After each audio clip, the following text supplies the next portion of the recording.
বাংলাদেশ থেকে 1 কোটি 1.25 কোটি মানুষ মুসলমান যদি যায়, ভারত চোখের পলকে আমরা দখল করে নেব।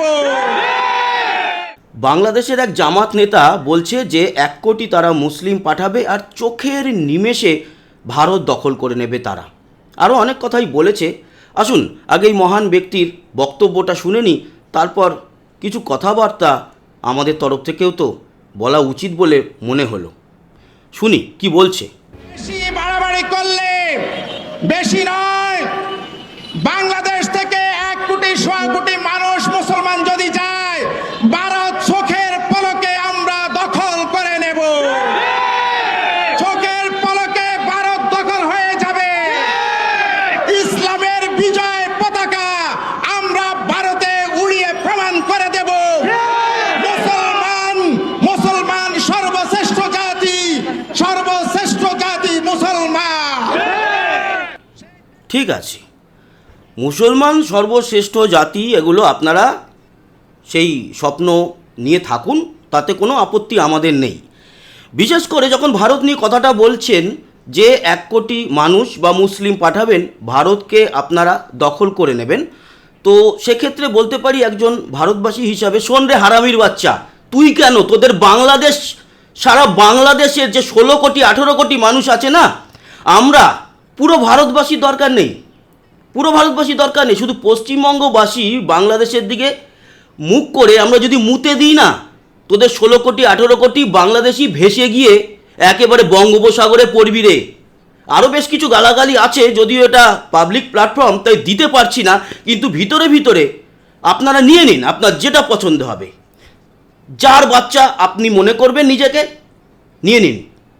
আর তোরা করবি ভারত দখল, শোনবে হারামির বাচ্চা, একটা এই যে ব্রহ্মোস এই গেল না, একটা গিয়ে পড়বে, লুঙ্গি খুঁজে পাবি না, লুঙ্গি খুঁজে পাবি না, কপাল থাপড়াবি, হায় হায় লুঙ্গি গেল কই। তোদের অকাত তোরা জানিস, তোদের কি অকাত?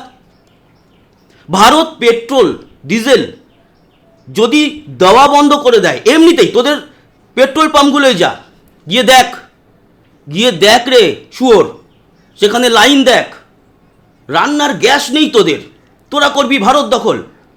বাইকে 1 লিটার পেট্রোলের জন্য 1000 লোকের পিছনে লাইন দিয়ে দাঁড়াতে হয়, তোরা করবি ভারত দখল। শোন, তোর মুখে কেন, তোর সর্বশরীরেও যদি জুতো পেটা করা হয় না, তবুও আমাদের এই গায়ের রাগ যাবে না। জুতো শুধু নয়, তোকে একেবারে ওই যে ঘেয় কুকুরগুলো আছে না, সেই ঘেয় কুকুরগুলো দিয়ে চাটানো উচিত।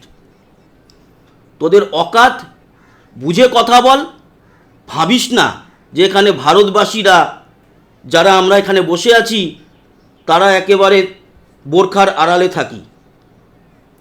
এমন মার মারবো, এমন জুতো পেটা করবো, হারামির বাচ্চা নিজের নাম তো ভুলবি, নিজের বাপ নিজের 14 গোষ্ঠীর নাম ভুলে যাবি। তোদের অকাত জানা আছে, তোদের মুতে দিলে ভেসে যাস, তোরা করবি ভারত দখল। কি আছে রে তোদের, কি আছে?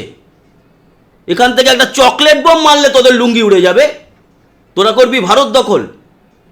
জানোয়ারের বাচ্চা, অকাত বুঝে কথা বলবি, তুই কত বড় কে হয়েছিস দেখে নেব। আর এবার কিন্তু সেই এদের প্রিয় সরকার আমাদের পশ্চিমবঙ্গে নেই। বিজেপিকে ভালো করে জানে, পাকিস্তানের পেছনে যেরকম হুড়কো দিয়েছে, বাংলাদেশকে অনেক হেল্প করা হয়েছে। এত কিছু বলার পরেও বাংলাদেশকে আবারও পেট্রোল ডিজেল পাঠিয়েছে, চাল পাঠিয়েছে, না হলে না খেতে পেয়ে মরতিস। ভারত দখল করবে, তোর মুখে কুকুর বেড়াল দিয়ে মোতাবরে শুয়োরের বাচ্চা, বলে রাখলাম।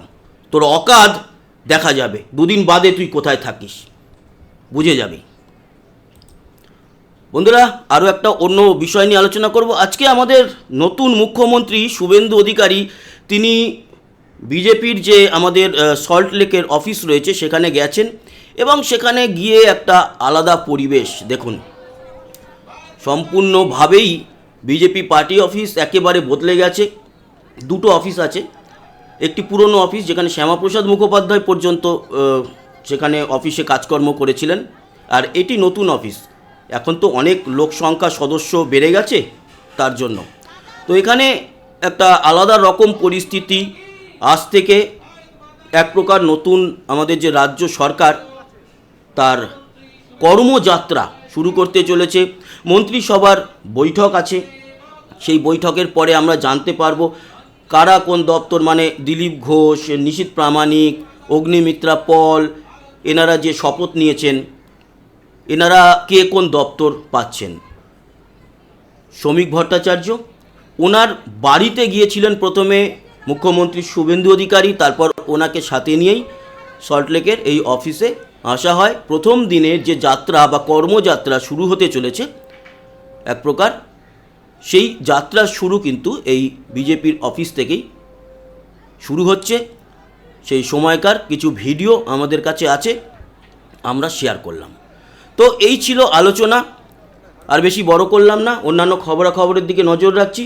সবাই ভালো থাকবেন, সুস্থ থাকবেন। আবার দেখা হচ্ছে, ততক্ষণের মতো টাটা।